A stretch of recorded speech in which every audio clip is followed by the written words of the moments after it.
उत्तर भारत की कठोर ठंड अपनी चरम पर थी। दिसंबर की नमी भरी हवा हड्डियों में चुभने वाली थी। सुबह के 5 बजे थे, पर आसमान में अभी तक रोशनी की हल्की सी लकीर भी नहीं उभरी थी। चारों ओर घना कोहरा फैला था, इतना कि सामने 5 कदम चलना भी मुश्किल हो जाता। बनारस के एक छोटे से गांव राजनगर के लोग ठंड से ठिठुरते हुए चूल्हे में लकड़ियां डालकर गर्मी समेटने की कोशिश कर रहे थे। लेकिन इस बार ठंड कुछ अलग थी, कुछ भारी, कुछ असामान्य और कुछ डरावनी। हवा में एक बेचैनी तैर रही थी, जैसे प्रकृति किसी बड़े प्रकोप से पहले गहरी सांस ले रही हो। गांव के बाहर ऊंचे पेड़ के पास खेतों में अपनी पुरानी झोपड़ी में रहने वाले राम खिलावन, जो पेशे से नीम हकीम और वैद्य था, उम्र लगभग 30 से 40, लेकिन अनुभव 100 वर्ष का। प्रकृति का संकेत उसे अच्छा से पढ़ने आता था। वह झोपड़ी के बाहर खड़े होकर आसमान की तरफ देख रहा था। कोहरा, धुंध और अजीब से काले बादल। आज मौसम कुछ ठीक नहीं लग रहा है, लगता है तूफान आने वाला है। तभी उसकी बेटी रोशनी, जो 12 साल की थी, ठंड से कांपती हुई राम खिलावन से बोली, बाबा, आज बहुत ठंड लग रही है, आग भी जल्दी बुझ गया। कुछ प्रकृति में बड़ा होने वाला है क्या? हाँ बेटी, आज हवा में नमी कुछ ज्यादा है, कोहरा भी भारी सा लग रहा है। आज कुछ बड़ा न हो जाए, मुझे तो यही डर सता रहा है। बाबा, क्या इतनी ठंड में भी बारिश होगी? बेटी, जब प्रकृति के साथ छेड़छाड़ होता है तो मौसम उसके साथ रोने लगता है। और बेटी, ठंड और बारिश मिलते हैं तो तबाही बनकर बरसते हैं, हम जैसे लोगों के लिए और किसानों के लिए भी। रोशनी राम खिलावन की बात को सुनकर डर जाती है। गांव के एक चौक पर एक दुकान थी, वहीं उसी के पास अलाव जल रहा था। अलाव के पास किसान और राहगीर बैठकर हाथ को सेक रहे थे। अरे भैया, आज तो ठंड ने जान ले रखी है। ऐसे में अगर बारिश शुरू हो जाए तो बस समझो तबाही शुरू। अरे भैया, कौन सी तबाही, थोड़ा बहुत बूंदाबांदी तो होता रहता है, इसमें इतना डरने की बात का है? बूंदाबांदी नहीं, अगर ठंडी बारिश हुई ना तो फसलें बर्बाद हो जाएंगी और जानवर बीमार हो जाएंगे, और हमारे बुजुर्ग वो तो और परेशान हो जाएंगे। लोग आपस में बात कर रहे थे, तभी वहां राम खिलावन भी आ पहुंचा। राम खिलावन की बात को गांव वाले ध्यान से सुनते थे। मैंने आसमान का रंग देखा है, हवा की ठंडक महसूस की है, बादलों की चाल समझी है। आज बारिश होने की पूरी आशंका है, और वो भी हल्का फुल्का नहीं, पूरा भयंकर। राम खिलावन की बात को सुनकर भीड़ एकदम शांत हो जाती है। सबके चेहरे पर परेशानी साफ झलकने लगता है। वैसे वैद्य जी, कितनी भारी बारिश होगी और क्या लगता है आपको? अलगू, इतनी भारी कि ठंड में बारिश की बूंदें चाकू की नुकीली धार की तरह चुभेगा। राम खिलावन की बात को सुनकर सब डर गए। सबके माथे की सिकन बढ़ जाती है, क्योंकि यह आशंका सबको था। लेकिन सबके सबको राम खिलावन ने सच साबित कर दिया। इधर गांव में बच्चे इंतजार कर रहे थे कि थोड़ा धूप निकले तो स्कूल चलें, लेकिन ये मौसम नहीं चाहता कि बच्चे स्कूल जाएं। आज तो मौसम बहुत अजीब है, मुझे तो लग रहा है बारिश होने वाला है। आज हम स्कूल नहीं जा पाएंगे क्या? मुझे तो पता नहीं, लेकिन शिक्षिका मैडम ने कहा था कि आज पेपर का टेस्ट है और बारिश हुई तो भी स्कूल जाना ही पड़ेगा।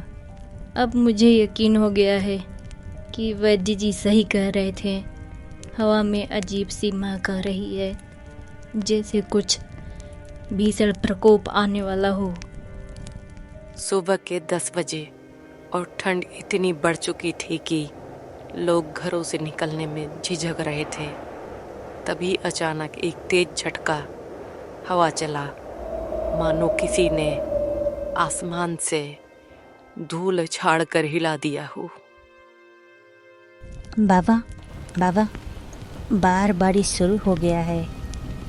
जिसका डर था आखिर में वहीं शुरू हो गया। यह प्रकोप अब क्या होगा? अब तो भगवान ही बचाए हमको।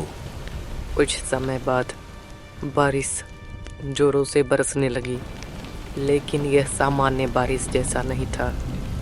इसकी बूंदें छोड़ी गई बर्फ जैसी, जो त्वचा पर पड़ते ही चुभ जाती थी। बारिश को देखते हुए बच्चे स्कूल नहीं गए और लोग राम खिलावन के पास पहुंच गए, क्योंकि राम खिलावन ने इस मौसम को लेकर पहले से ही चिताया था। ये सामान्य बारिश नहीं है, ये सर्दी और नमी के टकराव से बनी कहर का बारिश है। ऐसी बारिश 100 साल में एक बार होती है। इसकी ठंड शरीर के भीतर तक जमा देती है।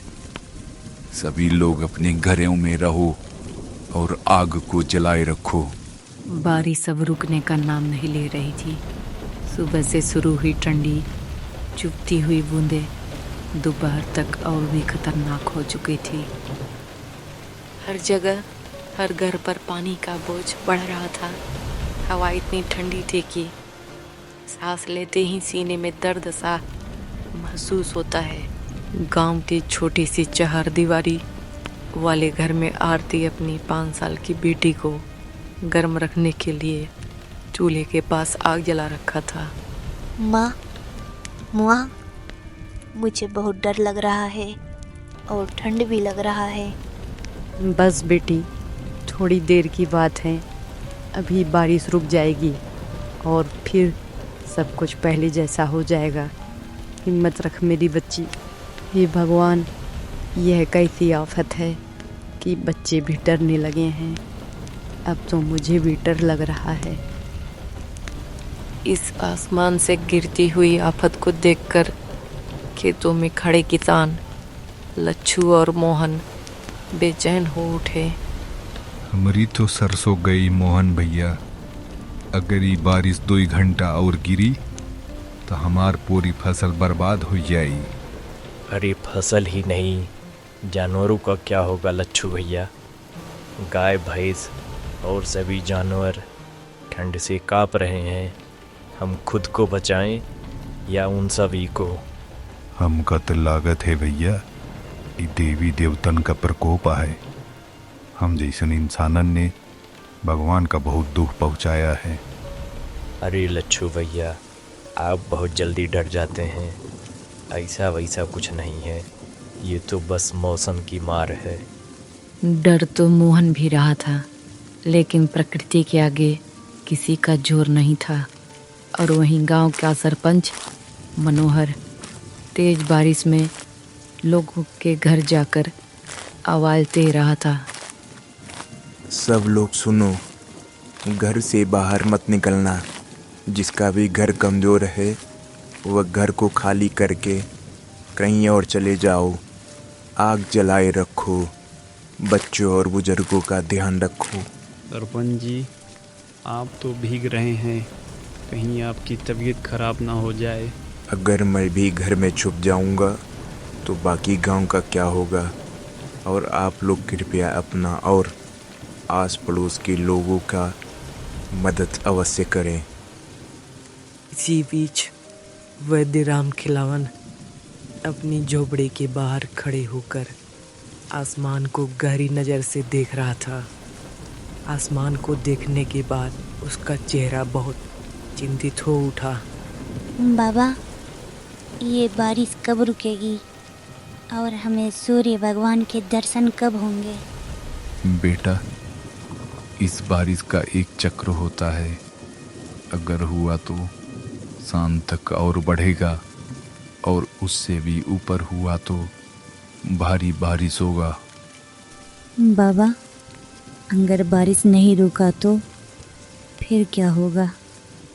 अगर बेटा बारिश नहीं रुका तो अपने इस गांव को बहुत भारी नुकसान होगा, और यह नुकसान इतिहास के पन्ने में दर्ज हो जाएगा। इतनी भयंकर बारिश में कुछ लोग बस दूसरों की मदद कर रहे थे। सब मिलकर रास्तों से पानी हटाना और लोगों को सुरक्षित स्थान पर पहुंचाने में मदद कर रहे थे। सरपंच मनोहर को खबर मिलती है कि आगे भारी बारिश का अनुमान है। वह तुरंत गांव के गलियों में निकल पड़ता है। सभी लोग ज्ञान दें, भारी बारिश होने वाली है। आप सब ऊंचे घरों और मजबूत दीवार वाले मकानों में चले जाएं। कमज़ोर घरों को छोड़कर सुरक्षित स्थान पर चले जाएं। सभी लोग निचले स्थान को छोड़कर ऊपर आ जाते हैं। बादल अब अपनी पूरी ताकत से बरसने लगता है और पहली बार गांव के निचले हिस्से में पानी भरने लगा। वैद्य राम खिलावन अपनी एक कमरे में आग जलाकर बैठा था और उसके साथ कुछ गांव वाले भी थे। तभी उसके पास सरपंच मनोहर पहुंचा। वैद्य जी, हालत बद से बदतर होता जा रहा है। मुझे तो कुछ समझ में नहीं आ रहा कि क्या करूं। सरपंच जी, मैंने भी ऐसा भयंकर तूफान जीवन में कभी नहीं देखा, और सही पूछो तो मुझे भी कुछ नहीं समझ में आ रहा कि क्या करना चाहिए। सरपंच जी, मुझे लगता है कि ये बारिश अपना कहर बरपा कर ही रहेगी।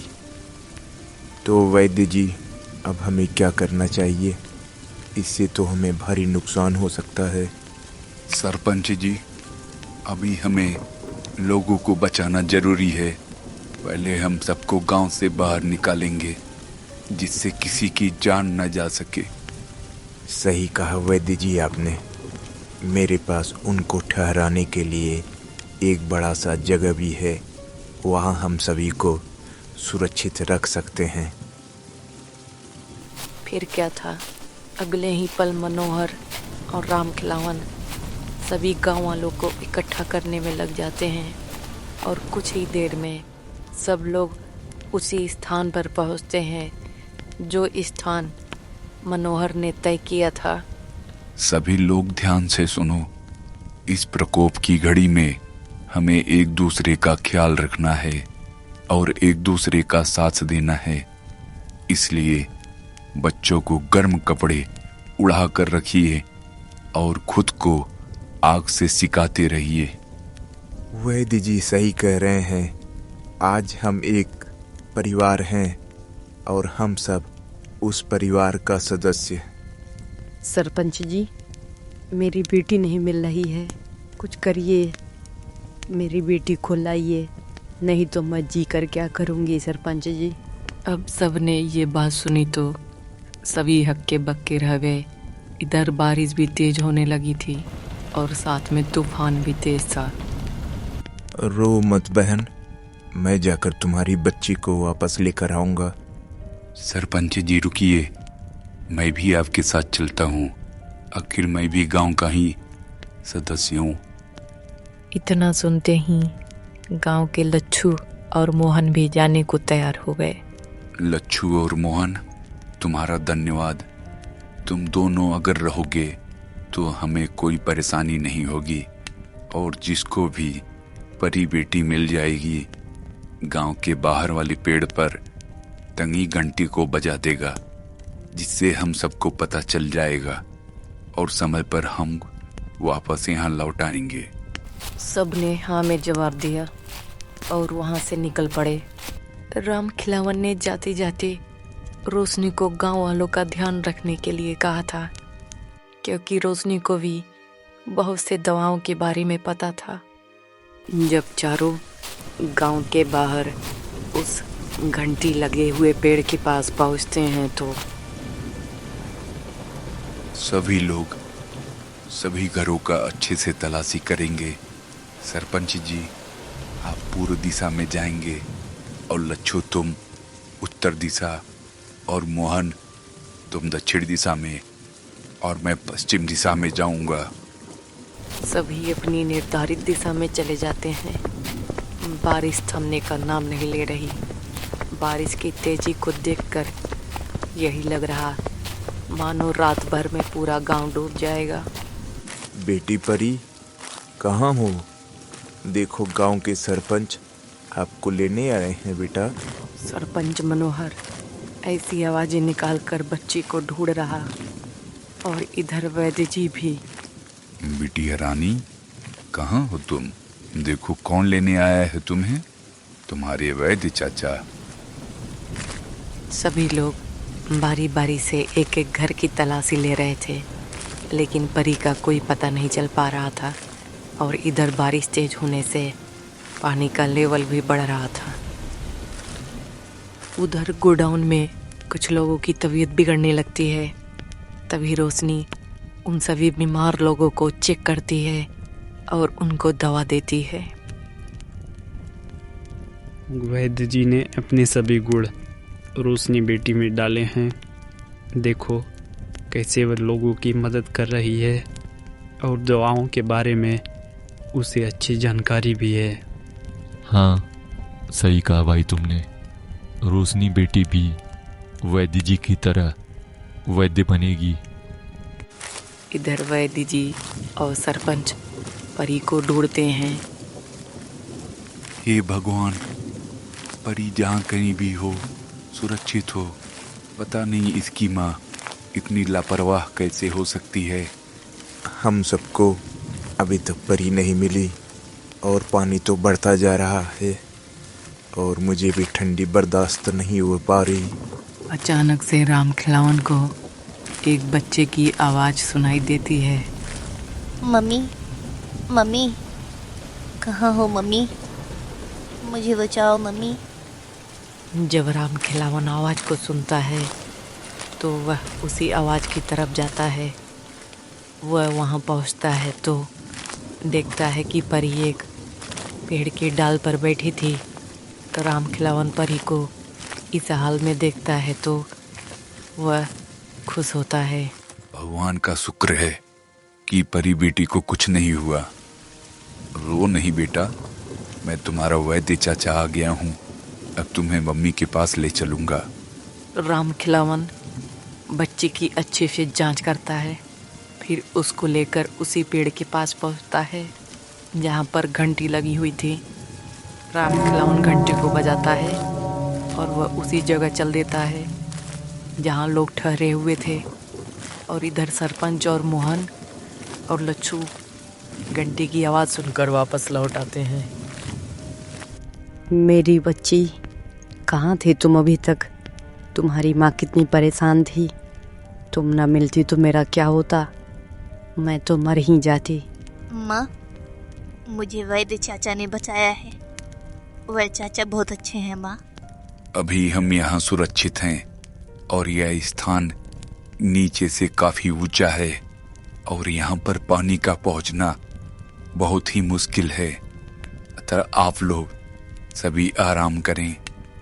वैद्य जी, अभी ये कहर कब तक चलेगा और मौसम वो कब साफ होगा? सरपंच जी, अभी आज रात तो नहीं बंद होने का आसार दिख रहा। अगर सुबह बंद हो गया तो समझिए खतरा टल गया है। ठीक है वैद्य जी, आप भी आराम कर लीजिए। मैं कुछ देर जागकर यहाँ की निगरानी करता हूँ। और अगली सुबह बारिश बंद हो गया। मौसम में भी सुधार हुआ, लेकिन ठंड और कोहरे का कहर बढ़ गया। सरपंच जी, हम अभी घर नहीं लौट सकते क्योंकि बारिश तो रुक गई है, लेकिन घरों के हालात बिगड़ गए हैं, इसलिए हम सबको 2 से 3 दिन यहाँ और रुकना चाहिए, क्योंकि लोगों का जिंदा रहना जरूरी है। घर तो फिर से भी बन जाएगा। आपने सही कहा वैद्य जी। आपकी सूझबूझ ने हम सभी गांव वालों की इस ठंड में होने वाली बारिश से जान बचा लिया। अरे नहीं सरपंच जी, इसमें हम सबका बराबर का योगदान है।